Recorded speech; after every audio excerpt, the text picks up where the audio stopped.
आप देख रहे हैं न्यूज 21, सत्य सटीक निष्पक्ष। नमस्कार, स्वागत है आप सभी का न्यूज 21 में। मैं हूं हर्षदा। नजर डालेंगे सबसे पहले हेडलाइंस पर। उदयपुर के गोकुंदा क्षेत्र में आदमखोर पैंथर ने किया एक और शिकार। पैंथर के हमले से ये 7वीं मौत।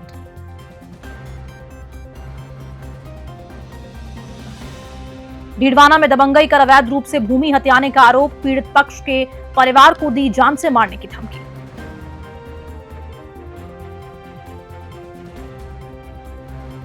चित्तौड़गढ़ सरस डेयरी के एमडी पर हुआ जानलेवा हमला। टॉक में सेन समाज ने किया विरोध प्रदर्शन।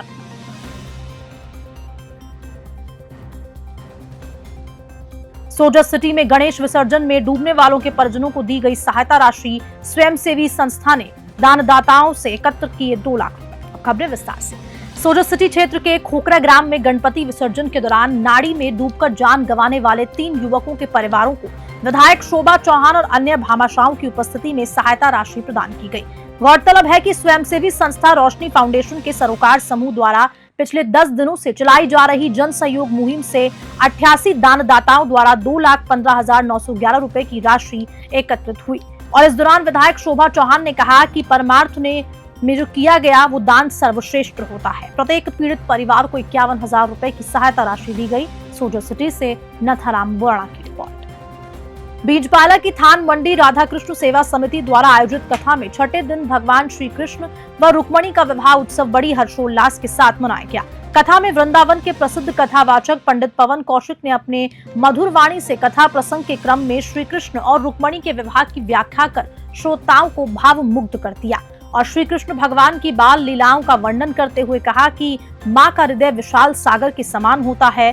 कथा के उपरांत 2 अक्टूबर बुधवार को सुबह हवन यज्ञ की आहुति के साथ विशाल भंडारा सुबह 10 बजे से प्रभु इच्छा तक चलेगा। बीजबाला से प्रदीप अरोड़ा की रिपोर्ट। पुलिस मुख्यालय के विभिन्न स्थानों के वार्षिक निरीक्षण के तहत पाली जिले के अतिरिक्त पुलिस अधीक्षक विपिन कुमार शर्मा ने सोजत थाने का निरीक्षण किया। निरीक्षण के दौरान उन्होंने सबसे पहले केस ऑफिसर स्कीम के तहत किए गए मुकदमों की जानकारी सोजत सीआई कापूराराम चौधरी, उप निरीक्षक गोपाल सिंह शेखावत और कृष्णा राम बिश्नोई के साथ विचार विमर्श कर ली।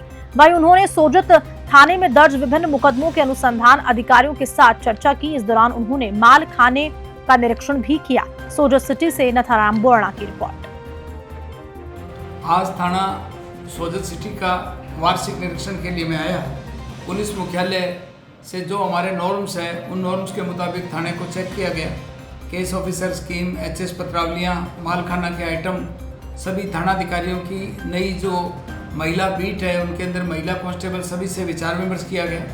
थाने के अंदर वर्तमान में ईद, मुहर्रम, अन्य जो भी पर्व हैं जो हिंदू मुसलमानों का बड़ा शांतिपूर्ण हुए हैं, उसके अंदर सीएलजी के शांति समिति के सदस्यों का बड़ा सहयोग रहा, मीडिया का बड़ा सहयोग रहा और थानाधिकारी का जो पिछले 9-10 महीने का कार्यकाल है बहुत अच्छा रहा।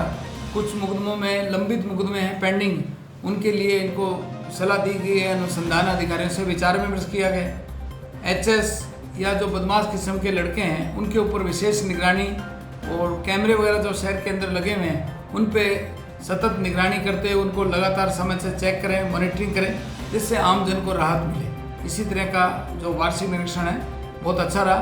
थानाधिकारी का कार्य और लोगों का जो मिलना जुलना, लोगों से व्यवहार है बहुत अच्छा, सीओ का और दोनों का अच्छा है। कुचामन सिटी के रहने वाले एक परिवार ने दबंगई कर अवैध रूप से भूमि हथियाने का आरोप कुछ लोगों पर लगाया है। परिवार ने बताया कि वो अपने घर में रह रहे हैं जो उन्हीं का है, लेकिन कुछ लोग जबरन उस घर की सीमा में प्रवेश करते हुए उन्हें धमकाने लगे हैं, तुम्हारे पूरे परिवार को जान से मारकर जमीन पर हथिया लेंगे। इसी घटनाक्रम की शिकायत लेकर परिवार आज डीडवाना कुचामन जिला कलेक्टर के पास ज्ञापन लेकर पहुंचा।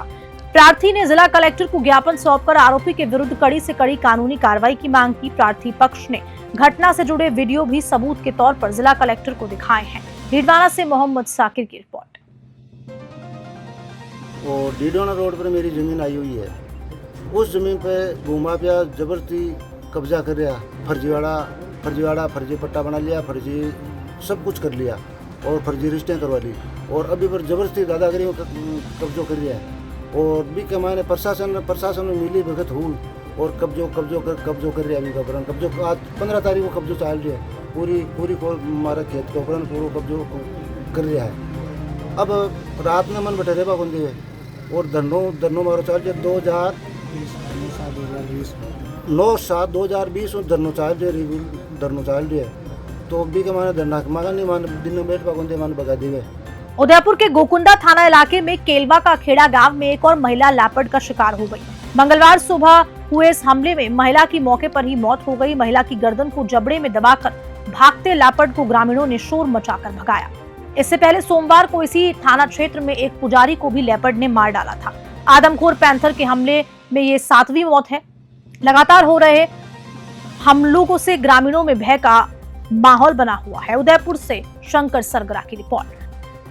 आज के बदलते युग में जहां शिक्षकों के काफी गलत मामले सामने आते हैं, वहीं खेड़ली में एक अनोखा मंजर देखने को मिला, जहां समीप पड़ती लक्ष्मणगढ़ के इटेडा राजकीय उच्च माध्यमिक विद्यालय के सेवानिवृत्त हुए उप प्राचार्य राजेश गर्ग की रिटायरमेंट पर छात्र छात्रा बिलखने लगे। बच्चों को रोता देखकर गुरुजी भी भावुक हो उठे।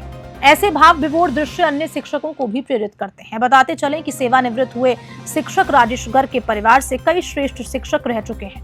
बधाई समारोह में खेड़ली क्षेत्र से भारी संख्या में लोग पहुंचे। खेड़ली से अखिलेश शर्मा की रिपोर्ट। डूंगरपुर बेणेश्वर धाम अहमदाबाद मार्ग पर नई रोडवेज बस का शुभारंभ किया गया। स्वच्छ भारत मिशन राजस्थान के समन्वयक के गुप्ता, अतिरिक्त संभागीय आयुक्त गौरव बजाज, जिला कलेक्टर अंकित कुमार सिंह ने हरी झंडी दिखाकर बस को रवाना किया।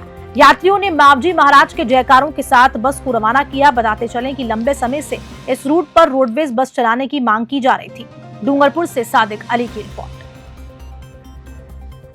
बस की सेवा शुरू की गई है। डूंगरपुर आकर के डूंगरपुर से बेणेश्वर अहमदाबाद सेवा स्टार्ट की गई है आज से। इससे अब डूंगरपुर, बेणेश्वर, सागवाड़ा, सरोदा इस साइड के लोगों को अहमदाबाद के लिए ये सुविधा स्टार्ट होगी। इससे इनको बेनिफिट हो रहेगा, की सुविधा भी इनको मिलेगी। सर, डूंगरपुर में जो आगर है उसमें सर कितनी बसें आई हैं और आगे आने वाले टाइम में कितने और आने का संभावना है? अभी अपने पास में 2 गाड़ी आई है और आगे अगर हम 6 गाड़ी और भी आने की संभावना है। क्या रहेगा देश अनुसार। वर्तमान में बच्चे बिना मोबाइल देखे भोजन तक नहीं करते। ये ट्रेंड बच्चों में कोरोना के बाद से ज्यादा बढ़ता हुआ दिखाई दिया, जिसके कारण बच्चों को कई समस्याओं का सामना करना पड़ रहा है। चित्तौड़गढ़ जिला राजकीय सांवलियाजी चिकित्सालय में वरिष्ठ नेत्र रोग विशेषज्ञ डॉक्टर देवेश शर्मा ने बताया कि वर्तमान में अभिभावक बहुत छोटे से बच्चों को मोबाइल की लत डाल रहे हैं, जिससे छोटा सा बच्चा भी मोबाइल की गिरफ्त में आ गया है, जो कि भविष्य के लिए अच्छा संकेत नहीं है। चित्तौड़गढ़ से गोपाल चतुर्वेदी की रिपोर्ट। अभी जो करंट सिनेरियो चल रहा है कि जो आप साइटनेस की जो बात करिए, मायोपिया जो है जिसमें दूर की चीज़ें कम दिखाई देती है, जो प्रिवलेंस है अपनी कंट्रीज़ में पहले 6.5 to 20% के आसपास था। अगर अपन बच्चों से लेकर एडल्ट की बात करें, जो कि इन दिनों प्राय लास्ट के 10 या 15 साल में बहुत ज़्यादा राइज हुआ है और ये अब लगभग अराउंड 40% तक हो गया, 35 to 40%, जो एक बहुत बड़ा इंक्रीज़ माना जाएगा। दूसरा, क्यों बढ़ रहा है, इसके लिए बहुत सारे फैक्टर्स हैं। इसमें सबसे इम्पोर्टेंट आजकल जो टेक्नोलॉजी आई है, टेक्नोलॉजी अच्छी भी होती है और कुछ साइड इफ़ेक्ट्स आप देख ही रहे हो आजकल कि बच्चों में एक्सेस मोबाइल यूज़ भी एक वन ऑफ द रीज़न है कि बच्चों में शुरुआत में बच्चे मोबाइल खाना खाते हुए मोबाइल यूज़ कर रहे हैं, कुछ भी काम कर रहे हैं। यदि उसके पेरेंट्स को कुछ बिजी हैं तो बच्चों को मोबाइल पकड़ा देंगे कि बच्चा मोबाइल में यूज़ करेगा। बच्चा गेम्स खेल रहा है मोबाइल पे, मोबाइल को बहुत क्लोजली वो चीज़ों को पकड़ता है, उसकी वजह से भी मायोपिया प्रीडिस्पोज होता है, प्रोग्रेस करता है। दूसरा, कुछ चीज़ें हैं जो हम आपको सजेस्ट करना चाहेंगे कि how will you prevent this, अपन इसको कैसे रोक सकते हैं। बच्चों को एक्सेस मोबाइल यूज़ से आपको बचाना ही पड़ेगा, ज़्यादा उनको इनकी गेमिंग और ये चीज़ें बंद करानी पड़ेगी। इससे ज़्यादा अच्छा है कि वो टीवी देख लें थोड़ा बहुत, 1 घंटा अगर टीवी भी देखेंगे तो चीज़ें बहुत दूर से देखेंगे तो उन्हें कोई प्रॉब्लम नहीं आएगी। लेकिन मोबाइल पे गेम खेलना, मोबाइल पे यूट्यूब्स वगैरह की पिक्चर्स देखना, ये अच्छी बात नहीं है। और ये सब चीज़ें मैं बताना चाहूँगा।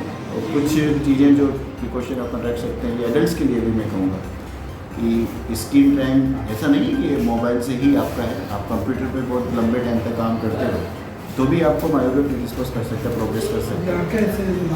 ये सब चीज़ें चित्तौड़गढ़ सरस डेयरी के एमडी सुरेश कुमार सेन पर किए गए जानलेवा हमले के विरोध में टोंक जिला सेन समाज के लोगों ने गांधी पार्क से पैदल मार्च करके जुलूस निकाला।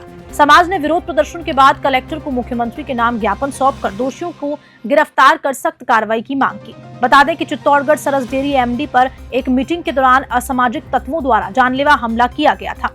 समाज ने ज्ञापन में कार्रवाई नहीं होने पर आंदोलन की चेतावनी दे डाली। टोंक से राजेश सेन की रिपोर्ट। मेरा नाम हरिओम हुसैन, रिटायर्ड तहसीलदार। किस तरीके का आक्रोश है समाज में, क्या किया? समाज में आक्रोश है कि हमारे यहाँ से डेयरी डेयरी के प्रबंधक है टोंक में, और उनके पास जो है चित्तौड़गढ़ का भी कर्मचार्ज है। कल परसों और आपको मीटिंग ले रहे थे। मीटिंग में असामाजिक तत्वों द्वारा उनके ऊपर हाथापाई की गई, मारपीट की गई। तो उससे के दौरान जो मारपीट हुई उससे हमारा सामान्य पूरा असंतोष है। पर हम चाहते हैं कि मतलब जो इनके द्वारा मारपीट की गई है उनको तुरंत गिरफ्तार करके हमारे साथ रखे। क्या किया है कलेक्टर ने? ज्ञापन दिया हमने। किसको? क्या मांग रखी है? मांग रखी है मुख्यमंत्री के नाम ज्ञापन दिया है। ये जो तुरंत उनको अपराधी को गिरफ्तार करके जो क्या नाम है नियमानुसार कार्रवाई की जाए। राज्य सरकार द्वारा चलाया जा रहा विशेष अभियान के तहत नगर पालिका रायसिंह नगर द्वारा स्वच्छता पखवाड़े की भी अधिकारियों ने एक दिन 1 घंटे तक श्रमदान किया। स्वच्छता अभियान में नगर पालिका अधिशासी अधिकारी राकेश कुमार रंगा, एएसपी भंवर लाल, नगर पालिका के कार्यवाहक अध्यक्ष बलजिंदर कौर के पति भीम अरोड़ा सहित सभी वार्ड पार्षदों ने बस स्टैंड पर 1 घंटा सफाई अभियान चलाया और लोगों को जागरूक किया। रायसिंह नगर से राजू शर्मा की रिपोर्ट। और इसी खबर के साथ बुलेटिन में इतना ही। नमस्कार।